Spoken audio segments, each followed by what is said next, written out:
seu programa já está de volta, você sabe, a gente está hoje aqui no Jardim Botânico, no Rio de Janeiro. E pra gente que é paulista, isso aqui tem uma cara assim de férias, curtir a natureza. Então não tem um dia melhor para a gente falar sobre esse assunto com a Samira Toledo, hoje no nosso quadro Profissões, Carreira e Profissão. Samira, então a nossa pergunta é, quando é que a gente pode tirar férias? O Rio de Janeiro me inspirou. Quando é que a gente pode tirar férias? A gente pode dividir as nossas férias em 2 temporadas? E a questão de salário, a gente recebe salário nas férias? Explica tudo pra gente sobre esse assunto. Boa tarde, Samira, com você. Boa tarde, pessoal do seu programa. Estamos aqui mais uma vez com o nosso quadro Carreiras e Profissão. E hoje nós vamos falar de um assunto que eu tenho certeza que você gosta: férias. Quem não gosta de ter aí uma pausa das suas atividades? Você sabia que as férias não são opcionais? De acordo com a CLT, é lei. E os funcionários aí têm direito de, no máximo, 30 dias de férias e, no mínimo, 20 dias de férias. O empregado pelo regime da CLT, ele tem aí direito, após 12 meses consecutivos de trabalho, às suas férias. Isso não quer dizer que após um ano ele precise aí tirar as suas férias, mas entre o período de 12 meses e 23 meses, sim, porque senão a empresa acaba tendo que pagar aí os vencimentos em dobro. Agora uma pergunta, quem decide aí o período de férias? A empresa ou o funcionário? É claro que é a empresa, ela vai determinar aí se você vai sair em férias coletiva ou até o mês que você vai sair. Existem acordos e convenções que facilitam a sua negociação com a empresa. E nos casos aí das demissões? Olha, na demissão por justa causa, o funcionário não tem direito a receber as férias. Já no caso de uma demissão sem justa causa, o funcionário deve receber 1/12 por cada mês trabalhado. Um exemplo fácil é se o funcionário ganha aí por ano R$12.000 e trabalhou por 6 meses, ele receberá somente pelos 6 meses trabalhados. Você aí de casa pode se perguntar, mas eu não quero 30 dias de férias, eu gostaria de vender. Pode ou não pode? Pode sim, desde que seja somente 1/3, nada mais do que isso. Outro fato importante sobre as férias é relacionado à idade. Funcionários menores de 18 anos e com a idade acima de 50 anos não podem vender ou dividir as férias. Precisam tirar aí os 30 dias seguidos. Para você aí, mamãe, esposa, esposo, eu quero tirar aí minhas férias no período escolar, eu quero tirar junto com o esposo, a esposa. Fica fácil? Isso eu tenho direito? Olha, não é estabelecido por lei, mas cabe aí uma negociação com a sua empresa, com o seu chefe, e é óbvio que eles vão determinar aí o melhor período para você tirar essas férias. Outra dica importante é que você não pode cancelar as suas férias em cima da hora e nem a empresa.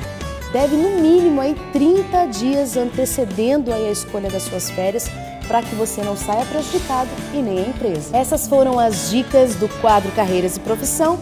Se as suas férias estão perto ou longe, nós desejamos ótimas férias.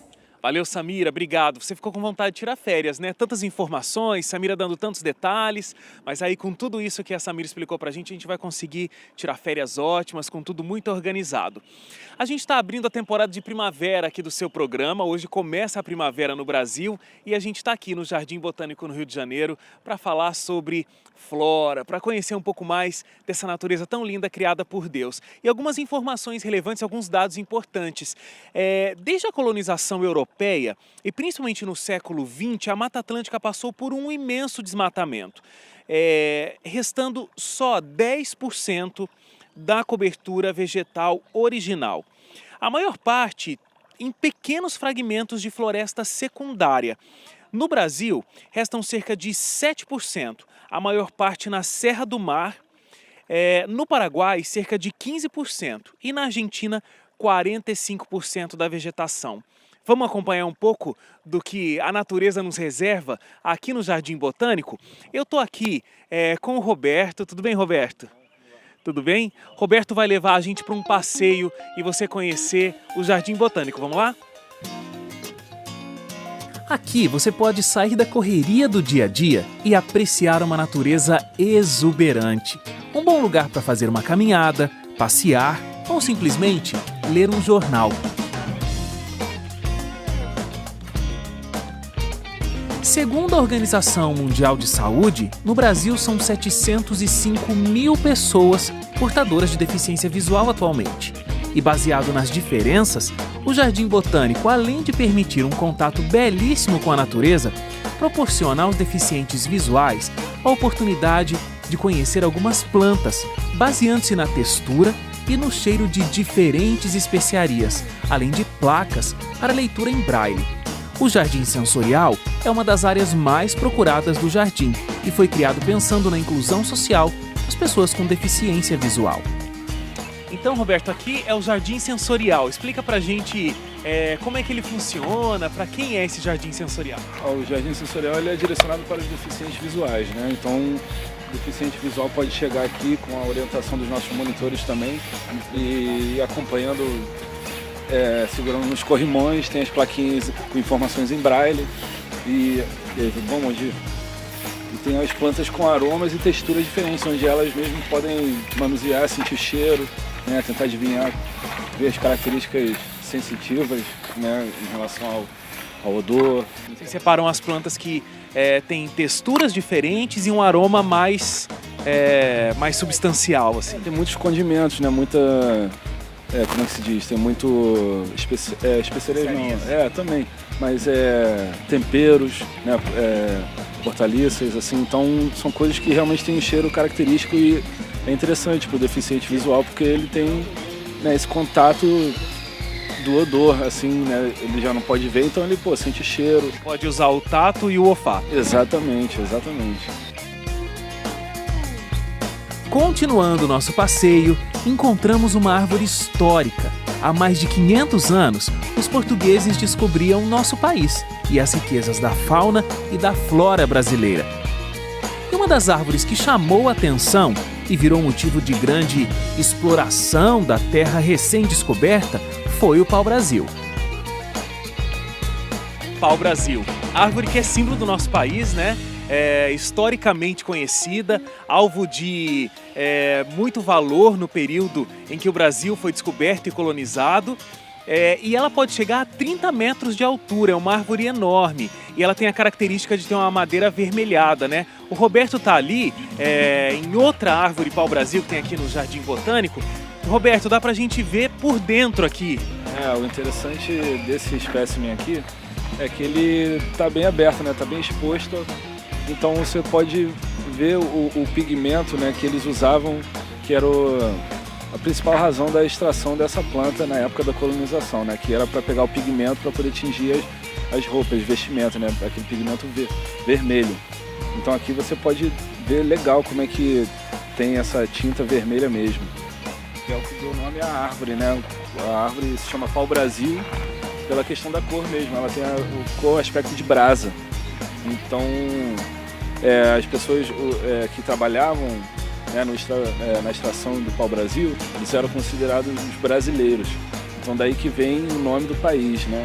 Então Brasil vem de brasa. Então é uma questão interessante esse negócio de o povo brasileiro ser um povo quente, né? Receptivo e tal. É desde o início. Olha, tá aqui, porque Brasil realmente é uma brasa aqui dentro do pau-brasil. Em 13 de junho de 1808 foi criado o Jardim de Aclimação por Dom João, que era o príncipe regente da época. E alguns meses depois, Dom João VI assumiu e instalou o jardim, onde recebia plantas vindas das Ilhas Maurício.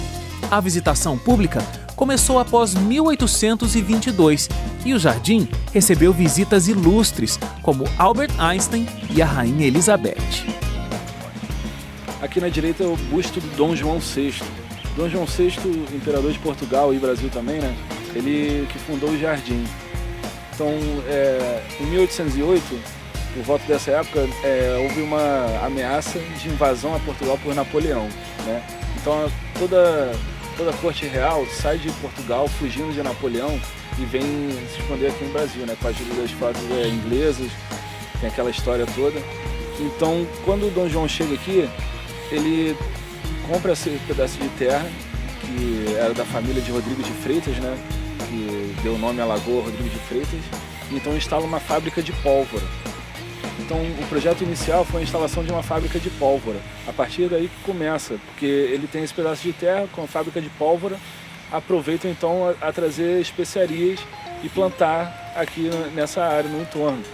E então nessa época o jardim, que ainda não era jardim, né, também servia como um jardim de aclimatação das espécies, de especiarias, né? Elas eram trazidas para cá e aí precisava de um lugar que elas tivessem o mesmo clima para serem criadas aqui. O clima tropical é quase perfeito não é perfeito para todas as espécies de plantas, né? Porque tem pinheiros, né? Tem plantas que gostam mais de frio e tal, aquela coisa, mas o clima tropical é ideal, porque você tem água, você tem luz, você tem calor, de vez em quando um friozinho e tal. Então é perfeito para as plantas. Então você trazendo especiarias, né, que basicamente não só dos trópicos, mas diversas, eram trazidas do mundo todo. O jardim passou por uma fase de abandono durante as lutas pela independência. Mas no ano de 1824, Frei Leandro assume a direção, se tornando o primeiro diretor botânico do jardim, na época do primeiro reinado. E na sua gestão, o Jardim Botânico adquire o caráter científico e, atualmente, uma das paisagens mais procuradas é o lago, que fica no centro do jardim, que recebeu o nome de Lago Frei Leandro.